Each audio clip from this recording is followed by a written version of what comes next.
অন্যের পোস্টে বাজে কমেন্ট করার ফলে আপনার যদি এরকম রিপোর্ট চলে আসে তাহলে আপনি ফেসবুকের কাছে কিভাবে আপিল করবেন। এজন্য প্রিয় দর্শক, আপনারা সাপোর্ট ইনবক্স এই অপশনটিতে একটি ট্যাপ করবেন।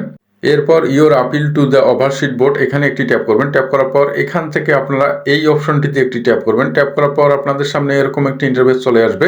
এখান থেকে আপনারা আপনার ইস্যু রিলেটেড অপশন সিলেক্ট করে নেবেন। সিলেক্ট করার পর এখান থেকে আপনারা কন্টিনিউ অপশনটিতে একটি ট্যাপ করবেন। দেন আপনারা এখান থেকে আবারও কন্টিনিউ আপিল এই অপশনটিতে একটি ট্যাপ করবেন। ট্যাপ করার পর আপনাদের সামনে এরকম একটি ইন্টারফেস চলে আসবে। এখান থেকে আপনারা এই অপশনটি সিলেক্ট করে দেবেন, I confirm that I agree to the oversight board. এর পরের অপশনটিও আপনারা সিলেক্ট করে দেবেন, I agree to let Meta process data with special protections. এরপর আবারও আপনারা কন্টিনিউ অপশনটিতে একটি ট্যাপ করবেন। ট্যাপ করার পর প্রিয় দর্শক, আপনাদের সামনে এরকম একটি ইন্টারফেস চলে আসবে।